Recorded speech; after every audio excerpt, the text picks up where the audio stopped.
Good morning.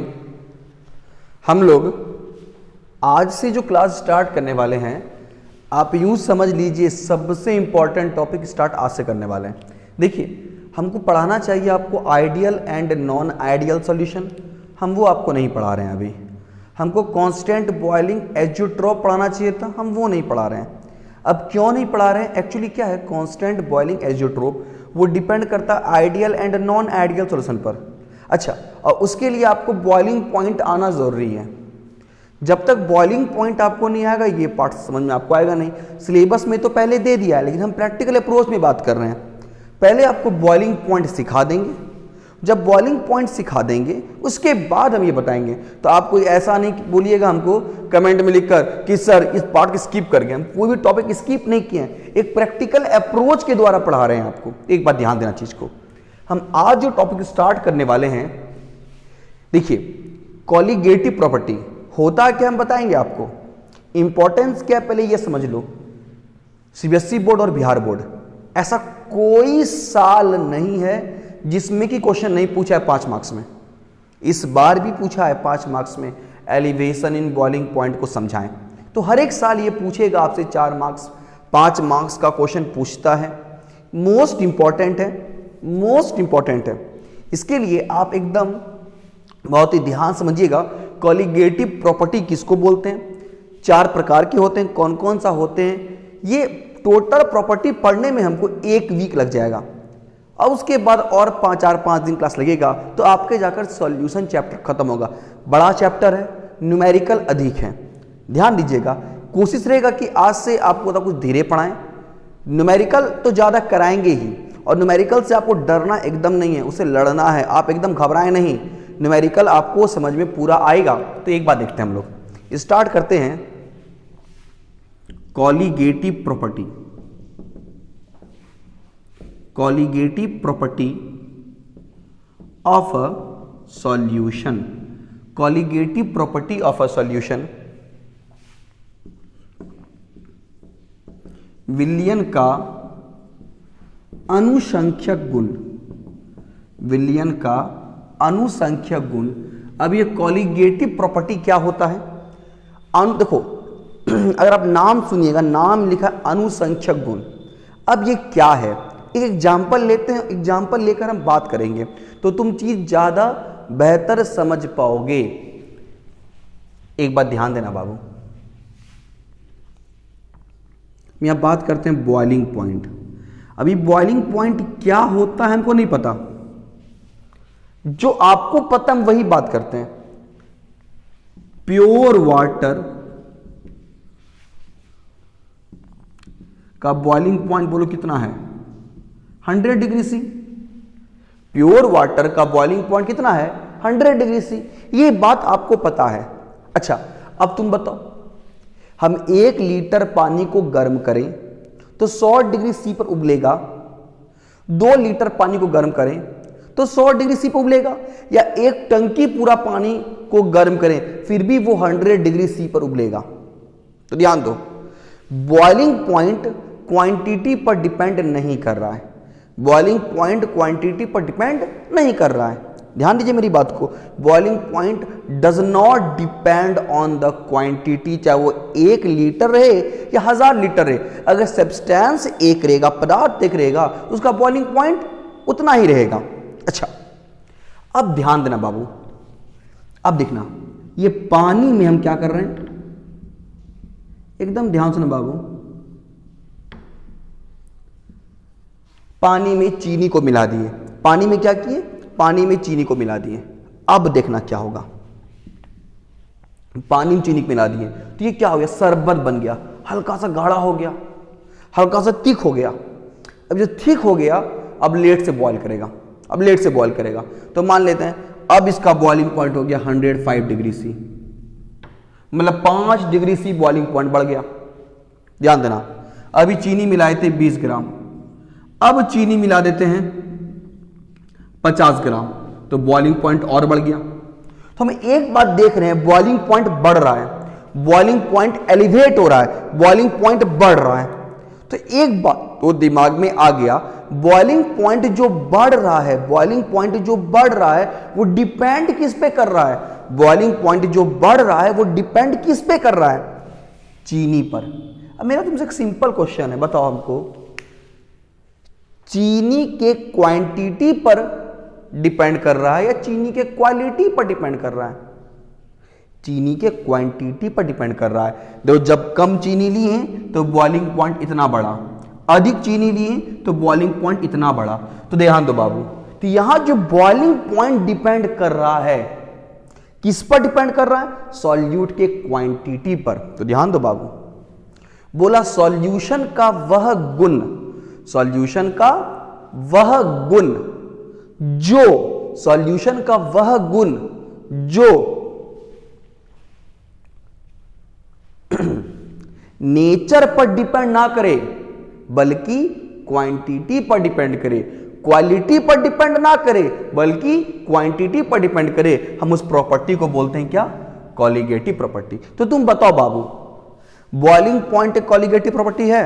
नहीं, quantity depend नहीं करता है, चाहे 1 लीटर पानी लो या 1 टंकी पानी लो, बॉइलिंग पॉइंट सेम होगा।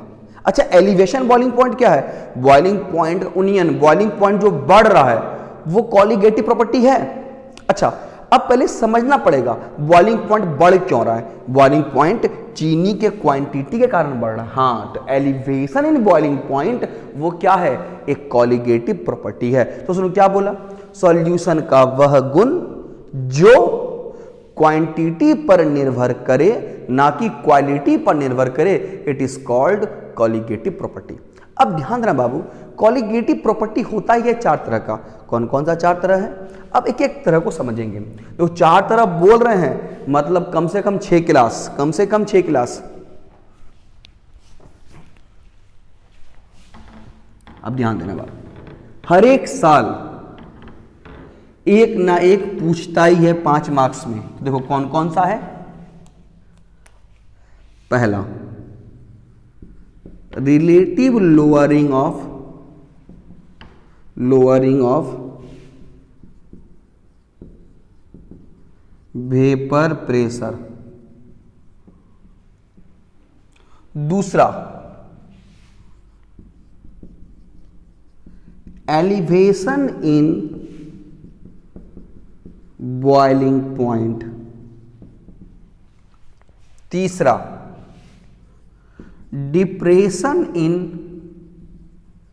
Freezing point, depression in freezing point. चौथा, ऑस्मोटिक प्रेशर, ऑस्मोटिक प्रेशर। अगर आप गौर से देखें बाबू तो ये 4 होता है। पहला कौन कौन? वाष्प दाब का सापेक्षिक अवनमन, दूसरा क्वथनांक का उन्नयन, तीसरा हिमांक का अवनमन, चौथा प्रासरण दाब। यही 4 होता है। देखिएगा, हम एक हल्का सा इसको समझे हैं, लेकिन इसको हम लोग राउल्ट लॉ के द्वारा समझे थे, कॉलिगेटिव प्रॉपर्टी के टर्म में नहीं समझे हैं। ध्यान दीजिएगा, बुक में पहले ये दिया गया है, हम इसको सबसे आखिरी में पढ़ाएंगे। सबसे आखिरी में क्यों पढ़ाएंगे? हम चाहते हैं कि 5 दिन में आप बहुत कुछ भूल जाएं, दोबारा फिर से जब आपको पढ़ाएंगे आपको चीज़ याद हो जाएगा। तो चलिएगा, हम स्टार्ट करते हैं boiling point. Boiling point topic मेरा ये आज और कल का टॉपिक है। बॉइलिंग पॉइंट मतलब बॉइलिंग पॉइंट और फ्रीजिंग पॉइंट, ये दोनों मिलाकर हमको लग जाएगा 2 दिन, यहां लग जाएगा हमको 2 दिन, इसमें हमको लग जाएगा 3 दिन, 3 2 5 दिन और 5 1 6 दिन। तो 1 वीक का है कॉलिगेटिव प्रॉपर्टी। कॉलिगेटिव प्रॉपर्टी इतना इंपॉर्टेंट टॉपिक है कि आप ये मान के चलें कि 5 नंबर का क्वेश्चन तो आएगा ही आएगा। तो चलिए हम स्टार्ट करते हैं, पहले समझते हैं बॉइलिंग पॉइंट होता क्या है।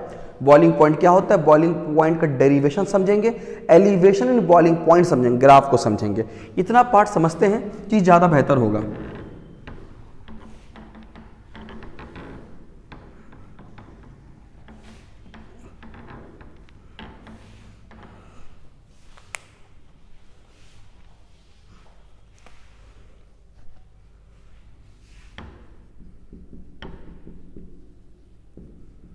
देखो बॉइलिंग पॉइंट,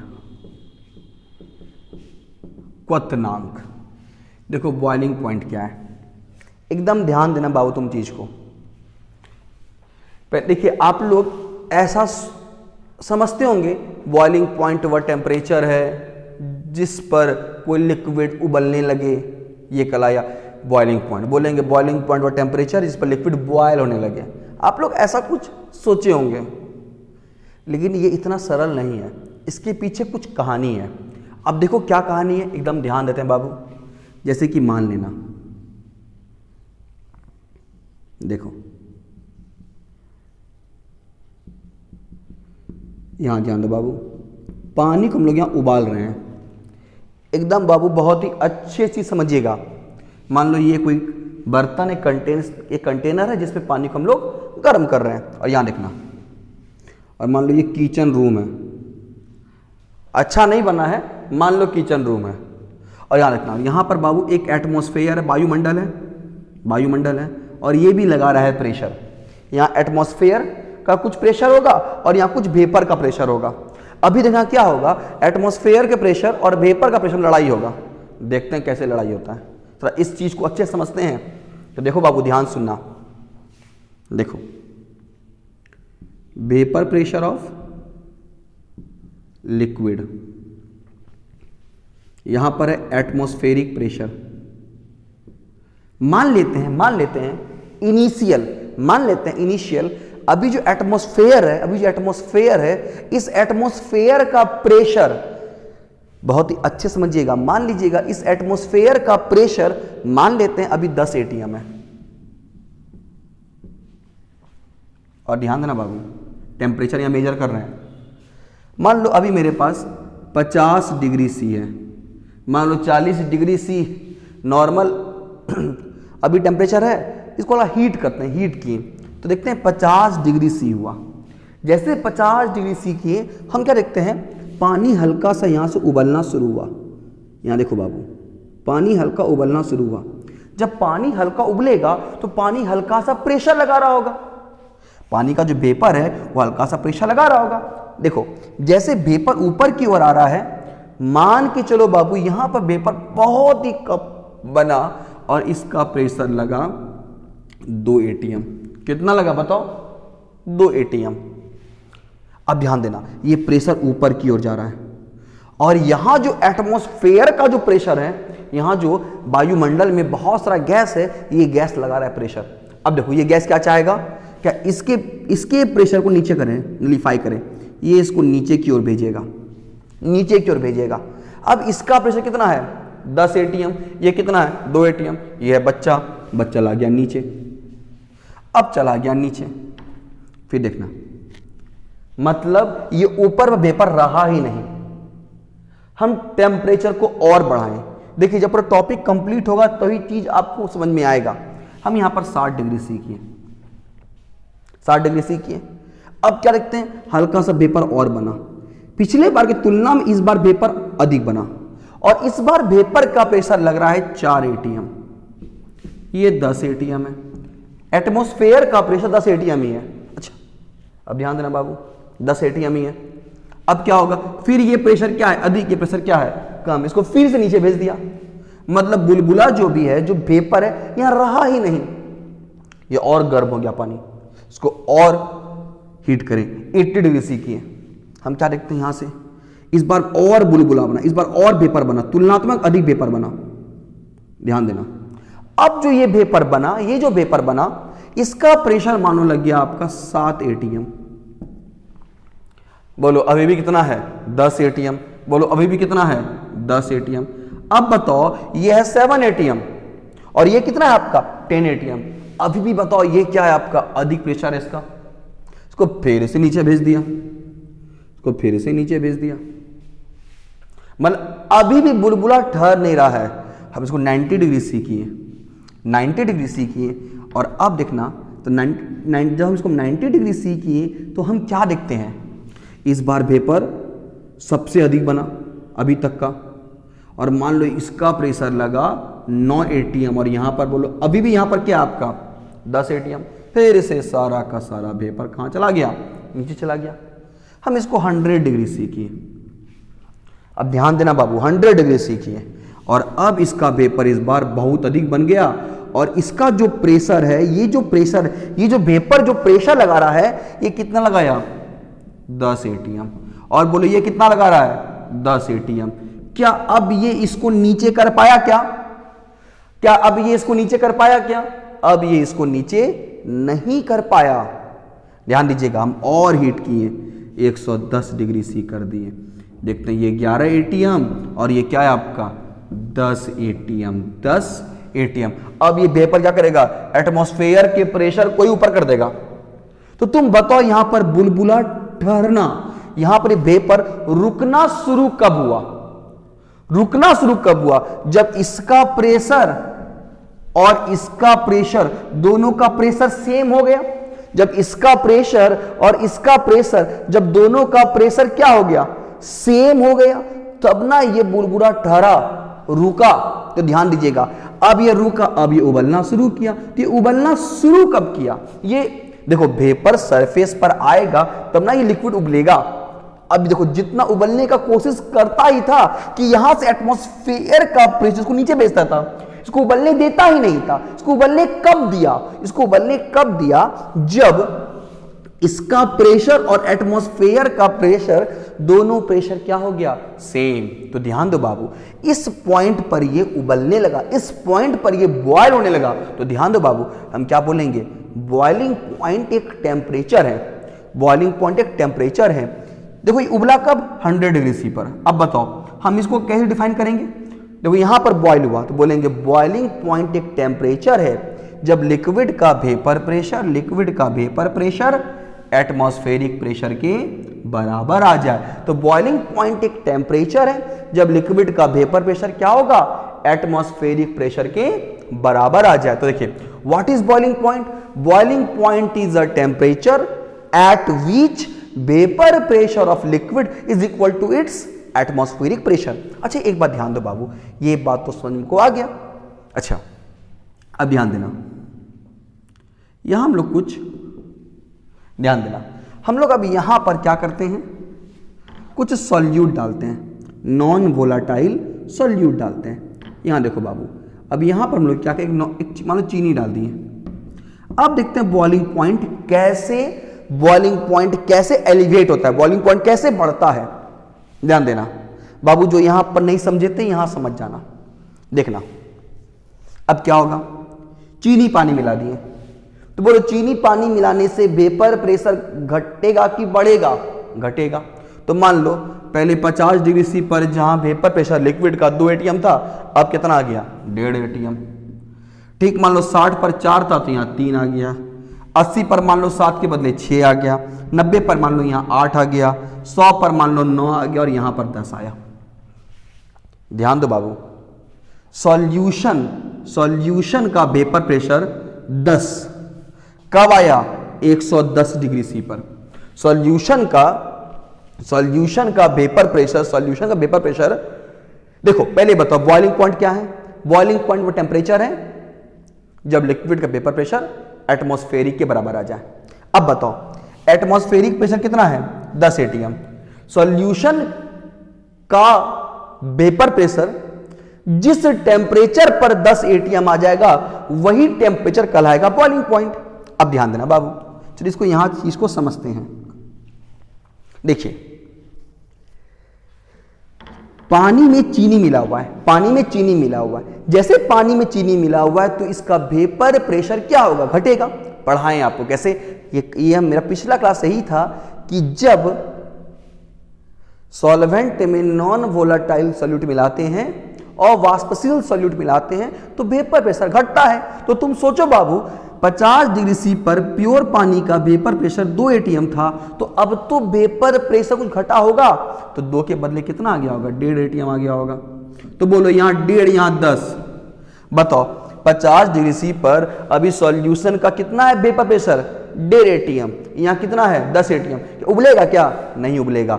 जब तक 10 नहीं होगा उबलेगा नहीं। तो ध्यान दो बाबू 60 डिग्री सी पर प्योर का अगर 4 है तो यहाँ 4 से कुछ तो कम होगा, मान लो 3, 80 मान लो 7 है तो यहाँ मान लो 6, 90 पर यहाँ 8 मान लेते हैं, 100 पर यहाँ कितना है 9 मान लेते हैं 10 के, या 110 पर यहाँ मान लेते हैं 10।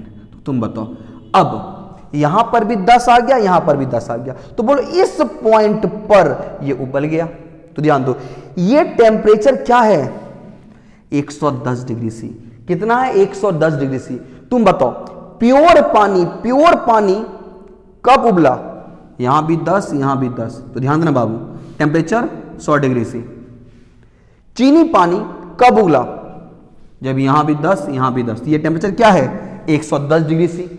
कितना बढ़ा? 10 डिग्री सी बढ़ा। कितना बढ़ा? 10 डिग्री सी बढ़ा। ये एलिवेट हुआ, ये बड़ा है, बॉइलिंग पॉइंट बड़ा है। तो ध्यान दो बाबू, देखिएगा, बहुत ही अच्छी चीज सीखिएगा, हम समझ जाओगे। हम सारा थ्योरी को बोलते हैं, जैसे थ्योरी को बोलेंगे आप एकदम चीज बेहतर समझ जाइएगा। देखो, बॉइलिंग पॉइंट क्या है? बॉइलिंग पॉइंट वह टेम्परेचर है जब लिक्विड का वेपर प्रेशर एटमॉस्फेरिक प्रेशर के बराबर आ जाए।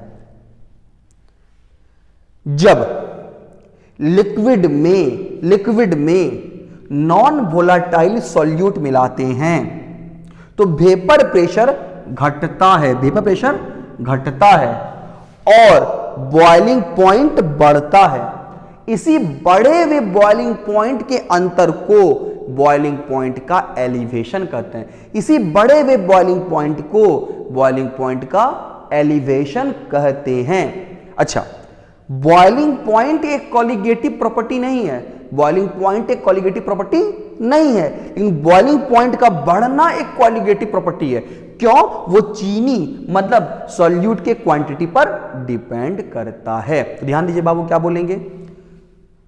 Boiling point is a temperature at which vapor pressure of liquid is equal to its atmospheric pressure. On adding non-volatile solute to the liquid, vapor pressure decreases and the boiling point increases. This difference in increment, difference 10 हुआ है, difference in increment of boiling point is called elevation in boiling point. Boiling point is not a colligative property because it does not depend upon the quantity of solute.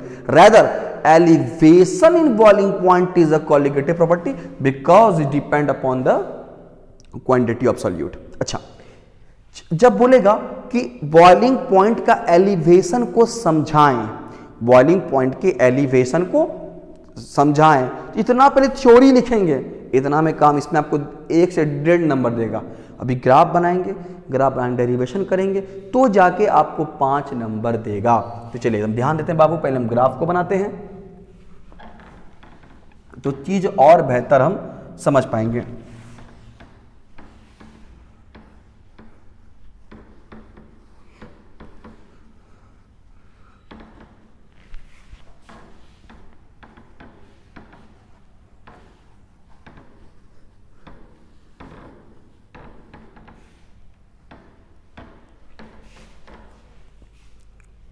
एकदम बाबू board पे ध्यान दीजिएगा।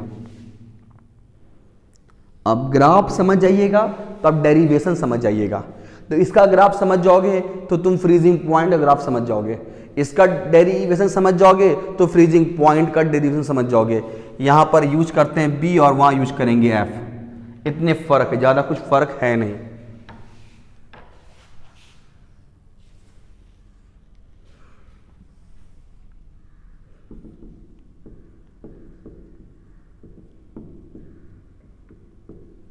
Atmospheric pressure,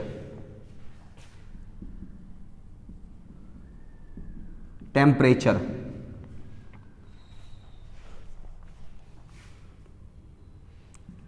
vapour pressure. अब एकदम बाबू board पर ध्यान देना, हम लोग क्या कर रहे हैं? टेम्परेचर को बढ़ा रहे हैं, टेम्परेचर को बढ़ा रहे हैं। देखो, कोई लिक्विड है, लिक्विड उबलेगा कब? सिंपल बात है, लिक्विड कब उबलेगा? लिक्विड तब उबलेगा जब लिक्विड का टेम्परेचर को बढ़ाएंगे। तो ध्यान दीजिए, एक लिक्विड है, इसके टेम्परेचर को बढ़ाना शुरू किए, देखो टेम्परेचर बढ़ा रहे हैं। अब देखिए, जैसे लिक्विड का टेम्परेचर बढ़ाएंगे इसका वेपर प्रेशर भी बढ़ेगा। ध्यान देना, यहां वेपर प्रेशर बढ़ा, बढ़ते बढ़ते ये क्या हो जाएगा? एटमॉस्फेरिक प्रेशर के बराबर आ गया। देखो लिक्विड, ध्यान दो बाबू, लिक्विड यहां पर है, मान लीजिए किसी टी पर होगा, इसका कुछ वेपर प्रेशर होगा, हम टी को बढ़ा रहे हैं, टी को बढ़ा रहे हैं तो क्या होगा? टेम्परेचर बढ़ा रहे हैं तो वेपर प्रेशर बढ़ेगा। सिंपल बात है बाबू, जितना पानी गर्म करोगे उतना पानी ज्यादा वेपर बनाएगा, और जितना वेपर बनाएगा उतना अधिक वेपर प्रेशर लगेगा। तो यहां देखो बाबू, इसका वेपर प्रेशर बढ़ने लगा। बढ़ते बढ़ते एक समय ऐसा आएगा जब लिक्विड का वेपर प्रेशर एटमॉस्फेरिक के बराबर आ गया। तो ये जो टाइम है, यही टेम्परेचर क्या कहलाएगा? Boiling point. किसका? प्योर लिक्विड का, प्योर लिक्विड का। अब ध्यान देना, अब इस लिक्विड में कुछ सॉल्यूट को मिलाते हैं। ध्यान देना, इस लिक्विड में नॉन वोलाटाइल सॉल्यूट मिलाते हैं। अब यहां देखना, यहां पर सॉल्यूट मिलाएं तो देखो ये कौन है? ये है सॉल्यूशन। अब देखना, तुमको पता भी है बाबू, सॉल्यूशन कुछ लेट से होता है। सॉल्यूशन कुछ लेट से, सॉल्यूशन वेपर प्रेशर कुछ लेट से एटमॉस्फेरिक प्रेशर के बराबर आएगा। तो मान लो यहां पर T2 पर आया। अब देखो यही जो डिफरेंस है डेल्टा टीवी, जो डेल्टा टी क्या बोले? डिफरेंस। बी क्यों? Boiling point. बॉइलिंग पॉइंट का डिफरेंस T2 माइनस T1। मान लो यहां 100, यहां 105, तो कितना डिफरेंस हुआ? 5 का। 5 बढ़ा, मतलब प्योर लिक्विड का बॉइलिंग पॉइंट कुछ होगा, सॉल्यूशन कुछ होगा, तो सॉल्यूशन का प्योर लिक्विड के तुलना में इतना बढ़ गया। तो यही जो बढ़ा, ये क्या कहलाएगा? Elevation in boiling point. देखो बाबू, मान लो प्योर लिक्विड का T1, सॉल्यूशन का कितना हो गया? T2, डिफरेंस क्या हो गया? T2 माइनस T1, ये हो गया एलिवेशन इन बॉइलिंग पॉइंट। अब ध्यान देना बाबू, जब बोलेगा explain elevation in boiling point, तो 1.5 मार्क्स आपको देगा वो थ्योरी पर, 1.5 और 1 नंबर आपको इस पे देगा ग्राफ पे। कितना? 2.5 मार्क्स हो गया। अब बचा 2.5 मार्क्स। देखना, अब 2 नंबर किस चीज का है? देखो, तो हम लोग यहां पर डेरिवेशन को समझते हैं। चलिएगा, आप चीज बोलिएगा।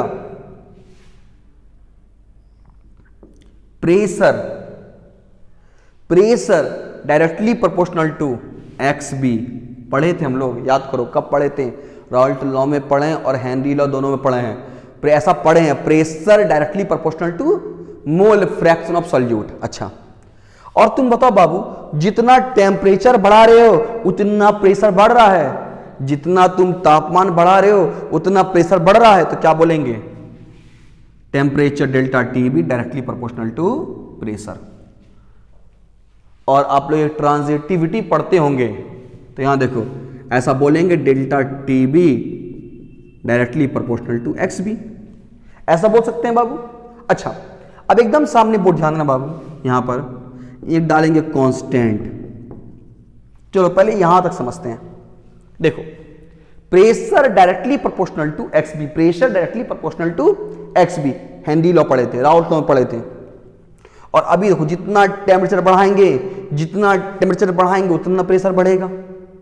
चूंकि हम एलिवेशन की बात कर रहे हैं, इसलिए हम यहां पर टेम्परेचर का डिफरेंस डेल्टा टीबी लिए हैं, डायरेक्टली प्रोपोर्शनल टू प्रेशर। तो delta TB directly proportional to, देखो P directly proportional to XB, delta TB directly proportional to P, ऐसा बोल सकते हैं delta TB directly proportional to XB, K dot XB। यहां हटाएंगे, XB बोलो क्या होगा? NB by NA plus NB। और आपको ये पढ़ा चुके हैं हम कि NB बहुत ही छोटा होता है, इसको आप नेग्लेक्ट कर सकते हैं। ध्यान दीजिए, अभी फॉर्मूला नहीं बना है। अब यहां देखना, डेल्टा टीबी, NB क्या? WB बाय MB, NA क्या? WA by MA, K into MA, WB तो K into MA, WB by MB, WA। एकदम बाबू सामने बोर्ड पर ध्यान देना। P proportional to XB, Henry law और राउल्ट लॉ भी है। Delta TB proportional to P, जितना तुम T बढ़ाओगे उतना प्रेशर बढ़ेगा।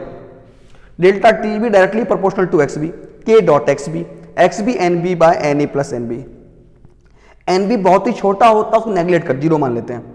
देखो, तो NB बाय NA कहां पर बोले? नीचे बोले थे, ऊपर नहीं, नीचे। NB बाय NA, NB को क्या बोलेंगे? WB बाय MB, और NA क्या बोले? WA by MA। तो K into MA, WB by MB into WA।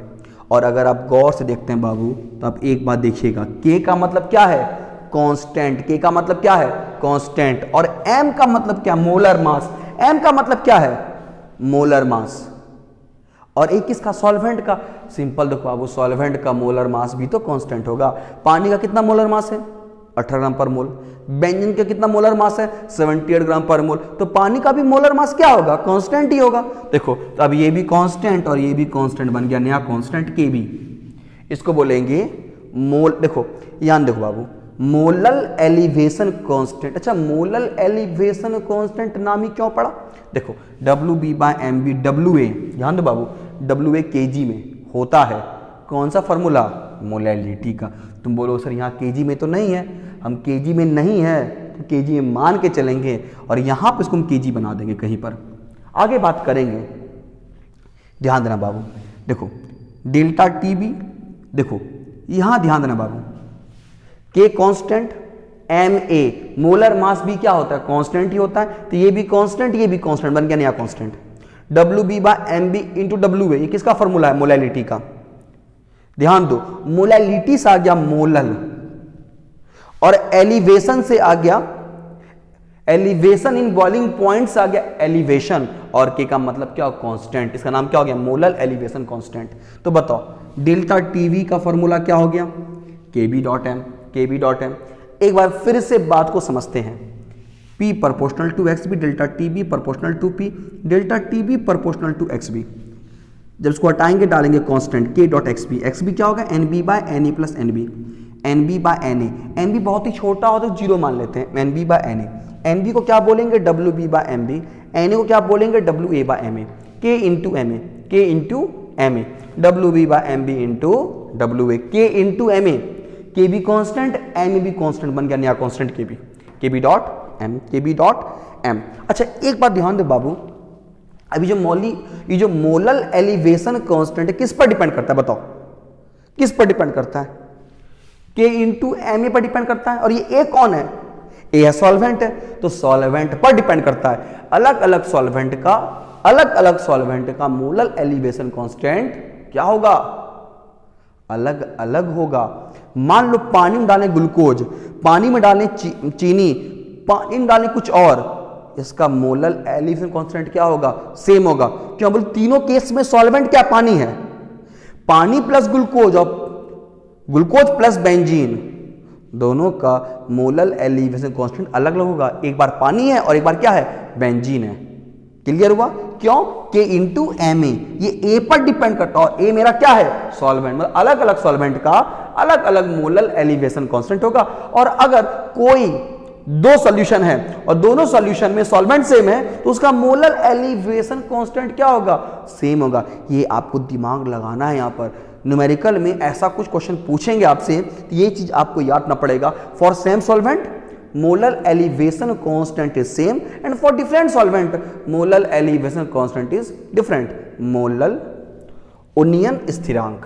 अब ध्यान देना, अब आपको क्या आएगा, इतना में आपको कितना, देखो 1.5 नंबर थ्योरी का, 1 नंबर इसका, बोलो कितना हुआ 3.5 नंबर, 1 नंबर इसका आएगा नहीं, 1.5 और 1 2.5 नंबर, और 1 नंबर इसका है कितना बताओ, 3.5 नंबर, अभी बचा 1.5 नंबर। अब ध्यान देना बाबू, अब 1 नंबर किसका है, अच्छा बताओ,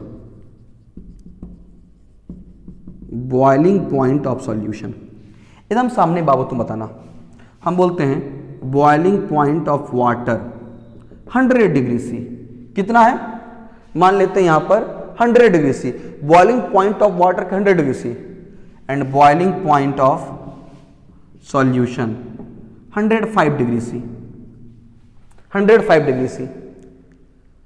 अच्छा 105 डिग्री सी को हम ऐसा लिख सकते हैं क्या, 100 + 5, हाँ कि नहीं बोलो, 100 + 5, तो बोलो ये 100 क्या है, पानी का बॉइलिंग पॉइंट, और ये 5 क्या है, एलिवेशन जितना बड़ा। तो ध्यान दो, पानी क्या है, प्योर सॉल्वेंट प्लस एलिवेशन। तो देखिए बॉइलिंग पॉइंट ऑफ सॉल्यूशन क्या होगा, boiling point of pure solvent, boiling point of pure solvent plus delta TB. मतलब बॉइलिंग पॉइंट ऑफ सॉल्यूशन क्या होगा, boiling point of pure solvent plus elevation delta TB. देखो boiling point of solution is equal to क्या होगा, boiling point of pure solvent plus delta TB. अच्छा, अब इतना तुम कर लोगे तो तुमको एक नंबर और बढ़ेगा तुम्हारा।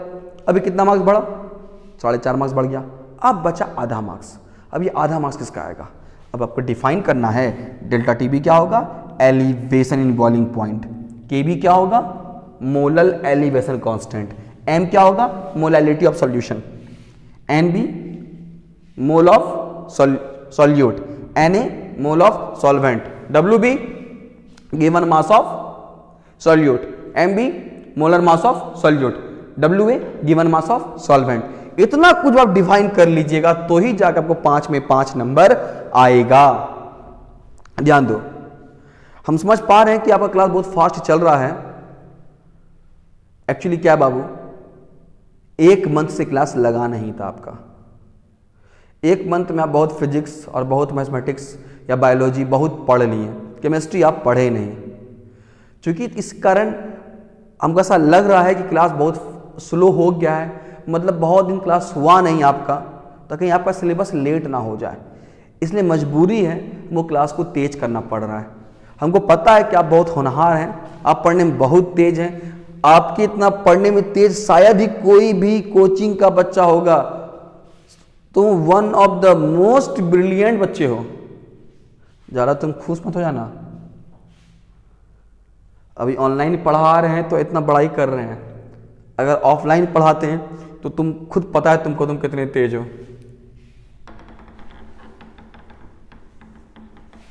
अब ध्यान देना, तो देखिए, तो बॉइलिंग पॉइंट क्या है, बॉइलिंग पॉइंट एक टेम्परेचर है जब किसी लिक्विड का वेपर प्रेशर एटमॉस्फेरिक प्रेशर के बराबर आ जाए। लिक्विड में जब नॉन वोलाटाइल सॉल्यूट मिलाते हैं तो उसका बॉइलिंग पॉइंट, वेपर प्रेशर घटता है, बॉइलिंग पॉइंट बढ़ता है। इस बढ़े हुए बॉइलिंग पॉइंट के अंतर को हम एलिवेशन बॉइलिंग पॉइंट कहते हैं। बॉइलिंग पॉइंट एक कॉलिगेटिव प्रॉपर्टी नहीं है, लेकिन एलिवेशन एक कॉलिगेटिव प्रॉपर्टी है।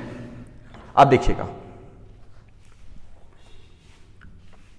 Boiling point of solution, boiling point of pure solvent plus delta TV. अब ध्यान देना, हम लोग कुछ कुछ अब न्यूमेरिकल करते हैं, ध्यान देना। अब न्यूमेरिकल करेंगे चीज और ज्यादा बेहतर समझेंगे। देखिए, अब एक बात आप चेक कर पा रहे होंगे तो आपको समझ में आ रहा होगा, आपको हम पहले ही बोले थे शुरू का 5-6 क्लास ही इंपॉर्टेंट। आप देखते हैं यहां पर भी क्या आया, एक्स बी, आगे क्या आया, molality, W B, M B. तो आप देख पा रहे होंगे ना कि यही चीज बार बार आ रहा है, जिसका शुरू का 6-7 क्लास नहीं कंप्लीट है। कितना भी कोशिश कर लो तुम सॉल्यूशन को समझ नहीं पाओगे, इसके लिए आपको आना ही अनिवार्य है। अब देखो, हम कुछ क्वेश्चन बनाते हैं।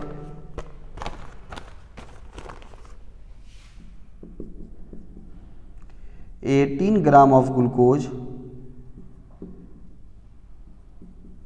C6H12O6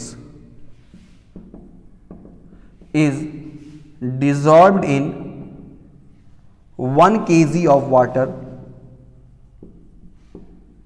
at what temperature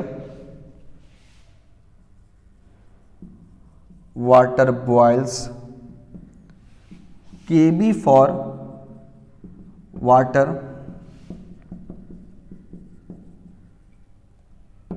water is 0.52 kg per mole।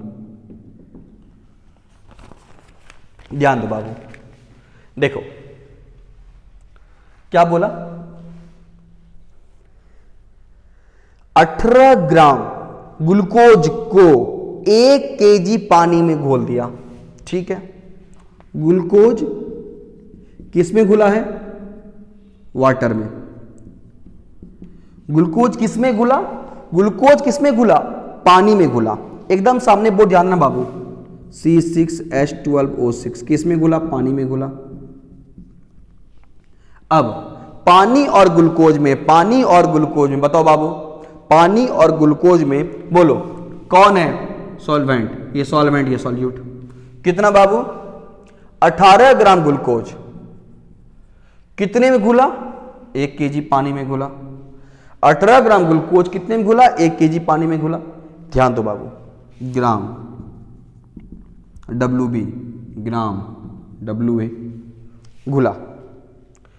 देखिएगा 18 ग्राम ग्लूकोज को 1 kg पानी में घोल दिया, तो बोला अब जो बना सॉल्यूशन, बोला बताइए बॉइलिंग पॉइंट ऑफ सॉल्यूशन। बोला at what temperature water boil, किस तापमान पर पानी उबलेगा, मतलब कैसे पानी, चीनी पानी। एट 1.103 बार, बोला क्या इतना प्रेशर पर, एक प्रेशर दिया हुआ, इतना प्रेशर पर पानी और ग्लूकोज का सॉल्यूशन कब उबलेगा। यहां पर प्रेशर टाइम पास के लिए दिया है, कोई मतलब इसका नहीं है। आपसे क्या पूछा, आपसे बॉइलिंग पॉइंट ऑफ सॉल्यूशन पूछा। अब ध्यान दीजिए आपको दिया क्या है, Kb 0.52 kg पर मोल। देखो बॉइलिंग पॉइंट ऑफ सॉल्यूशन क्या होता है, boiling point of pure solvent, तो प्योर सॉल्वेंट कौन है, पानी। यहां पानी का बॉइलिंग पॉइंट क्या है, 100 डिग्री सी, मतलब 100 डिग्री सी का मतलब कितना होता है, 373.15 केल्विन। एक्चुअली में 0 डिग्री सी कितना होता है, 273। आप इतना पढ़े होंगे 273 केल्विन, एक्चुअली में एग्जैक्ट होता है 273.15 केल्विन, ये प्योर का। अब प्योर सॉल्वेंट का बॉइलिंग पॉइंट 100 डिग्री सी, मतलब इतना, ये गिवन है आपको, ये आपको दिया रहेगा और नहीं भी दिया रहेगा, आपको समझना पड़ेगा कि प्योर पानी है तो 373.15 केल्विन होगा बॉइलिंग पॉइंट। आपको निकालना क्या, डेल्टा टीबी। अगर डेल्टा टीबी आ गया आपका काम बन जाएगा। देखो अब डेल्टा टीबी निकालते हैं। डेल्टा टीबी का फॉर्मूला क्या होता है, Kb.m। अब बोलो m क्या होता है, WB/MB, WA किस में, kg में, Kb 0.52, WB ध्यान दो बाबू, WB कितना, 18 ग्राम, MB molar mass of B, molar mass of B निकालोगे बाबू कितना होगा। अब यहां देखते हैं आप लोग, 12 गुना 6, 72, 12, 84, 96, 180 ग्राम पर मोल, क्या 180, WA kg में 1 kg। सॉल्व करोगे बाबू तो ये कट जाएगा किसमें, 1/10 आ गया, 1/10 मतलब 0.052।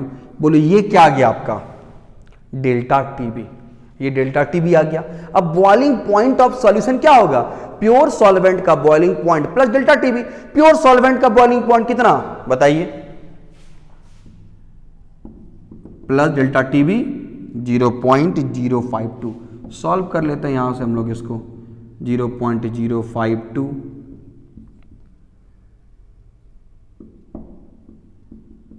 इतना आ गया आपका। तो ये क्या हो गया, बॉइलिंग पॉइंट ऑफ सॉल्यूशन।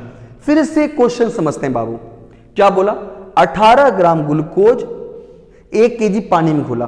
कौन घुला, ग्लूकोज, किसमें घुला, पानी में घुला। तो ग्लूकोज क्या हो गया, सॉल्यूट के क्या हो गया, सॉल्वेंट। ये ए और ये बी, कितना 18 ग्राम, कितना 1 kg। kg का मतलब W किसका, A का। ध्यान दो बाबू, यहां पर आइए, ग्राम का मतलब ही क्या, W किसका, B का आ गया। बोला किस टेम्परेचर पानी उबलेगा, चीनी पानी मतलब ग्लूकोज पर उबलेगा। आपसे क्या पूछा, बॉइलिंग पॉइंट ऑफ सॉल्यूशन। क्या होता है boiling point of solution, boiling point of pure solvent plus delta TB. निकालना क्या आपको, प्योर सॉल्वेंट का बॉइलिंग पॉइंट 100 डिग्री सी होता है, मतलब प्योर सॉल्वेंट पानी 100 डिग्री सी मतलब 373.15 केल्विन। निकालना क्या आपको, डेल्टा टीबी, डेल्टा टीबी। अब डेल्टा टीबी कैसे होगा बताइए, Kb.m, m WB/MB, WA kg में। Kb गिवन है आपको, दिया गया, WB दिया गया, MB निकाल लिए, WA kg में दिया गया, सॉल्व किए तो ये कितना आ गया, 0.052। डेल्टा टीबी आ गया। अब boiling point of pure solvent इतना दिया गया है, प्लस डेल्टा टीबी कर दिए तो ये क्या आ गया, बॉइलिंग पॉइंट ऑफ सॉल्यूशन आ गया। न्यूमेरिकल बड़ा इजी न्यूमेरिकल है, न्यूमेरिकल टफ नहीं से पूछेगा। देखिए अगर आपको शुरू का क्लास आ गया है तो फिर न्यूमेरिकल आपको आएगा ही आएगा, न्यूमेरिकल टफ हो ही नहीं सकता है। और जो भी न्यूमेरिकल टफ होगा हम क्लास में करा देंगे, मतलब इसके बाद जो भी क्लास होगा उसमें न्यूमेरिकल टफ होगा, ताकि आपको, आप कोई बुक सॉल्व करें न्यूमेरिकल आपका सारा बनेगा।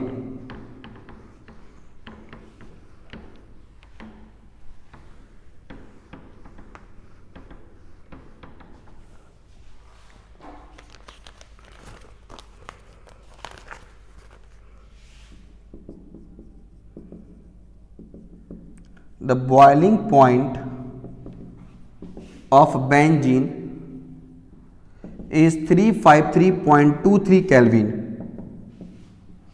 when 1.80 gram of a non-volatile solute was dissolved in 90 gram of benzene. The boiling point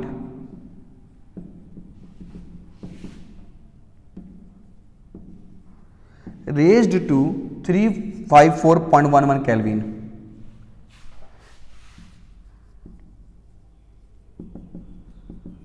Calculate the molar mass of solute. KV given है, ध्यान दो बाबू, बोला the boiling point of benzene is इतना 353.23 kelvin. चलो देखते हैं। When 1.80 gram of non volatile solute dissolved in 90 gram of benzene, the boiling point become 354.11 kelvin. ध्यान दो बाबू, क्या बोला? बेंजीन और कोई एक सॉल्यूट है, पता नहीं कौन सा है, ठीक है। बोला प्योर बेंजीन का बॉइलिंग पॉइंट इतना दिया गया। अब बेंजीन में जब इतना ग्राम सॉल्यूट को घोला गया तो बॉइलिंग पॉइंट बढ़ के ये हो गया। तो बताओ वो जो सॉल्यूट है उस सॉल्यूट का मोलर मास क्या होगा? चलो देखते हैं बाबू, ध्यान देते हैं क्या क्या है। सॉल्यूट प्लस बेंजीन, बेंजीन में घुला है तो ये बी हो गया और ये ए हो गया। अब कितना? 90 ग्राम बेंजीन, 90 ग्राम बेंजीन। अच्छा, में कितना? 1.80 ग्राम सॉल्यूट है, तो ग्राम मतलब डब्ल्यू बी डब्ल्यू ए दिया गया। Boiling point of pure benzene, boiling point of pure solvent यही आपका कितना? 353.23 केल्विन। अब क्या बोला? 90 ग्राम बेंजीन में 1.8 ग्राम सॉल्यूट मिला दिए, तो अब बॉइलिंग पॉइंट जो बढ़ गया कितना हो गया? 354.11 केल्विन। ये क्या हो गया? बॉइलिंग पॉइंट ऑफ सॉल्यूशन हो गया। अच्छा, केबी दिया गया, केबी आपको दिया गया, निकालने क्या बोला? Molar mass of solute. एकदम बहुत इजी कॉन्सेप्ट है बाबू, लगा दो फॉर्मूला, अपने आप आंसर आएगा। Delta T B is equal to K B dot M, M बोलो W B by M B, W A के जी। देखते क्या क्या टर्म दिया गया।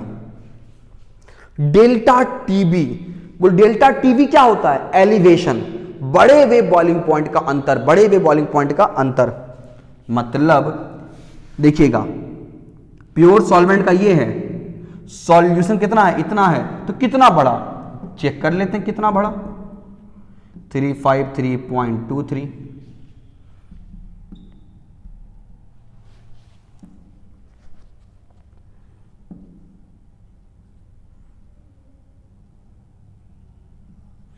जीरो पॉइंट 0.88 ये आ गया। केबी कितना? केबी 2.53।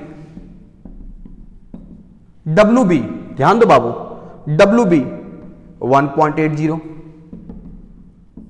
एम बी निकालना ही है, डब्ल्यू ए केजी में कितना दिया है बाबू? केजी में 0.09, तो यहां से केजी में आ गया। सॉल्व कीजिएगा तो यहां से आपका एम बी आ जाएगा, इतना आएगा।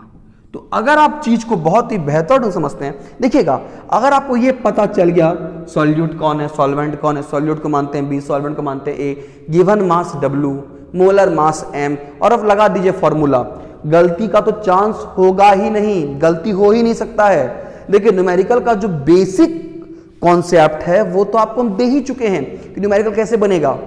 एक क्वेश्चन और करते हैं तो चीज ज्यादा बेहतर समझोगे।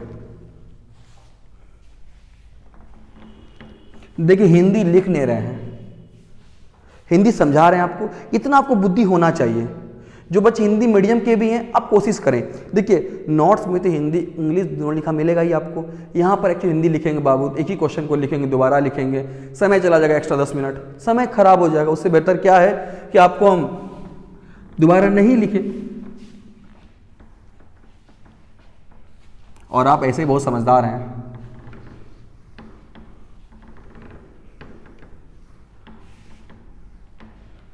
आज आपको लग रहा होगा कि सर को क्या हो गया है, बहुत बड़ाई कर रहे हैं, इतना तो कभी करते नहीं थे।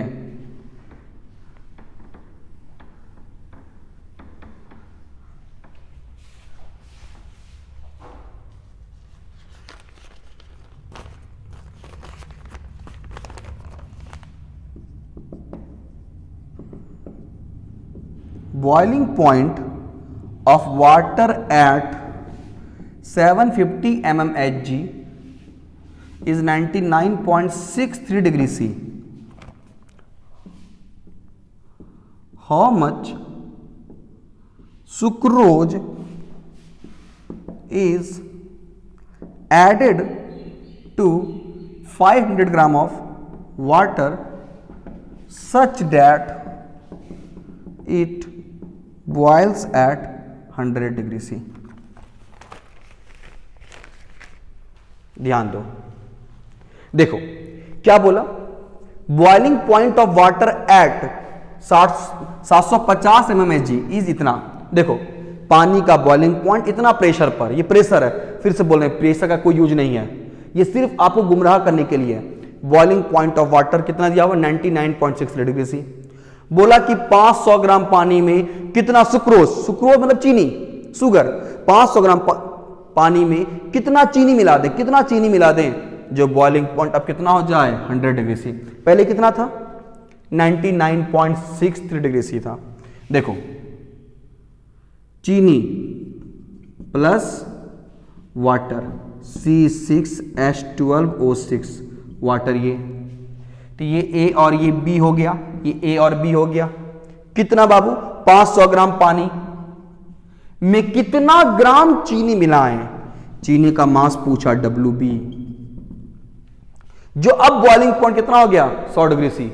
मतलब boiling point of pure water मतलब प्योर सॉल्वेंट। अब तुम यहां से बहस मत करना कि सर प्योर का 100 डिग्री सी होता है, जो यहां दिया रहेगा वो लिखेंगे, नहीं देगा तो 100 मानेंगे। अब चीनी पानी का बॉइलिंग पॉइंट कितना हो गया, 100 डिग्री सी, तो डेल्टा टीबी कितना हो गया, 0.37 डिग्री सी या 0.37 केल्विन। अच्छा एक बात ध्यान दो बाबू, क्यों, देखो यहां जो केबी होता है, केबी 0.52 केजी पर मोल, केबी होता है केल्विन में। तुम बोलोगे सर यहां डिग्री सी और जब केल्विन दोनों को सेम क्यों लिखें, सर डिग्री सी को जब केल्विन में कन्वर्ट करते हैं तो 273 ऐड करते हैं, 273.15 को ऐड करते हैं। हम बोले सही बात है, लेकिन यहां नहीं करेंगे। क्यों नहीं करेंगे, ध्यान दो बाबू, डिफरेंस में नहीं करेंगे। क्यों नहीं करेंगे, क्यों को समझो। मान लो बाबू 1 डिग्री सी 273 केल्विन मान के, इतना ही मान के चलते हैं, चलो 2 डिग्री सी हुआ तो 274 केल्विन, 274 275 केल्विन। अब तुम बोलना बाबू 1 डिग्री सी से कितना हो गया, 2 डिग्री सी हुआ, कितना का चेंज हुआ, 1 का चेंज हुआ। कितना डेल्टा हुआ, 1 का चेंज हुआ। 1 डिग्री सी का मतलब 274 केल्विन, 2 का मतलब 275 केल्विन, कितना का चेंज हुआ, 1 केल्विन का। बोला यहां भी डेल्टा कितना है, 1 डिग्री सी, बोले यहां भी डेल्टा कितना है, 1 केल्विन। तो जब भी डिफरेंस की बात करेंगे, जब भी डिफरेंस की बात करेंगे तो डेल्टा क्या होगा, सेम। डिफरेंस के केस में डेल्टा क्या होगा, सेम। अब ध्यान देना, तो यहां पर डिग्री सी कहें, देखो ये सब चीज आप गुमराह करने देगा, आपको डिग्री सी में देगा, यहां केल्विन में देगा, ताकि तुम क्या करोगे 273.15 ऐड कर दोगे और गलती कर दोगे। जबकि जब भी डेल्टा चेंज, देखो सिंपल बाबू, 1 डिग्री सी से 2 डिग्री सी हुआ, कितना चेंज हुआ, 1 का चेंज हुआ। 1 डिग्री सी का मतलब 274 केल्विन, 2 का मतलब 275 केल्विन, वहां भी कितना चेंज हुआ, एक ही का चेंज ना हुआ बाबू। इस चेंज के केस में डिग्री सी और केल्विन सेम होता है। अब देखिए निकालना क्या आपको, WB निकालना है। चलो अब चेक करते हैं बाबू, यहां से delta TB is equal to KB dot M, M W B by M B W A के जी में। यहां से एम बी का फॉर्मूला बोलो कितना बाबू, K B W B delta T B W A के जी में। के बी 0.52 डब्ल्यू बी, अच्छा डब्ल्यू बी निकालना ही है हमको। W B is equal to delta T B M B W A के जी में upon K B. Delta T B कितना चेंज हुआ है, 0.37। M B molar mass of B, molar mass of B 12 गुना 6, 1 गुना 12, 16 गुना 6, 16 गुना 6 सॉल्व कीजिएगा 342 होगा, 342। W A के जी में 500 ग्राम मतलब आधा के जी, इतना। के बी 0.52, सबको सॉल्व कीजिएगा तो ये जो आपका आएगा 1 to 1.67 ग्राम इतना आएगा। देखिए इसका न्यूमेरिकल तुलनात्मक कुछ इजी है, बहुत इजी नहीं है, आपको फॉर्मूला तो आना चाहिए। तो बॉइलिंग पॉइंट पढ़ लिए, बॉइलिंग पॉइंट का एलिवेशन पढ़ लिए, ग्राफ पढ़ लिए, कुछ न्यूमेरिकल कर लिए, कुछ न्यूमेरिकल और भी अब बढ़िया न्यूमेरिकल लाएंगे, उसको करेंगे। फिर कल ही हम पढ़ाएंगे डिप्रेशन फ्रीजिंग पॉइंट पढ़ाएंगे, और उसके बाद जब न्यूमेरिकल मिक्स करेंगे तो न्यूमेरिकल बहुत ही शानदार चलेगा। कुछ बच्चा ये मैसेज लिख रहा है कि सर टेस्ट को कुछ दिन बढ़ा दीजिए। ठीक है, हम टेस्ट को कुछ दिन बढ़ा देते हैं, मतलब टेस्ट ये संडे नहीं हो के नेक्स्ट संडे टेस्ट होगा किसका, सॉल्यूशन का। आपको दे दिए हम 7 दिन समय, और 7 दिन तक में हम सॉल्यूशन पूरा कंप्लीट कर चुके होंगे, मतलब आपका सिलेबस और बढ़ जाएगा। पहला बात, वीडियो अब प्राइवेट हो जाएगा, ज़्यादा हम 4 से मतलब छोड़ने के बाद सुबह 10 बजे तक छोड़ सकते हैं, रख सकते हैं, मतलब 12 घंटा के बाद हम वीडियो को प्राइवेट कर देंगे। मतलब सब जब क्लास से स्टार्ट हो रहा उस वक्त ही क्लास को देखें, आपस में चैट ना करें। किसी को कोई दिक्कत हो रहा है हमसे पर्सनल कांटेक्ट करें मेरे व्हाट्सएप नंबर पे, आपको पूरा समय मिलेगा, आपको दिक्कत नहीं होगा। कहीं कहीं अगर एरर हो जाए नोट्स में तो वो भी हमको मैसेज कर दिया करें, उसको ठीक कर देंगे। आपको एकदम टेंशन लेना ही नहीं है। रिपीट कर रहे हैं बाबू, ऑनलाइन क्लास ऑफलाइन क्लास से बेहतर चल रहा है, मेरा नहीं हर एक टीचर का चल रहा है, चाहे केमिस्ट्री कोई और क्यों ना पढ़ा रहे हो, मैथ, फिजिक्स, बायोलॉजी, इंग्लिश, सब टीचर अपने आप को बेस्ट बना के आपको दे रहे हैं ताकि रिजल्ट बेस्ट हो सके। हाँ, आपके पास लोड अधिक है, लेकिन ये आपके लिए अपॉर्चुनिटी भी है। जब आप क्लास करने के लिए आते थे तो आपका बहुत समय आने जाने में लॉस होता था, थक भी जाते थे, तो उतना समय बच रहा है। आपके पास एक अपॉर्चुनिटी है कि ढंग से पढ़ें और 12th के बाद जेई मेंस मेडिकल क्वालिफाई भी कर सकते हैं आप। इसलिए आप ये ना सोचें कि लॉकडाउन लग गया है, पढ़ाई कम हो रहा है, पढ़ाई तो आपका बहुत अधिक हो रहा है, और ये आप भी फील कर रहे होंगे कि ऑफलाइन से अधिक पढ़ाई ऑनलाइन में हो रहा है। तो अब हम अगली क्लास में कुछ न्यूमेरिकल, कुछ और कॉन्सेप्ट और डिप्रेशन फ्रीजिंग पॉइंट को समझेंगे। Thank you.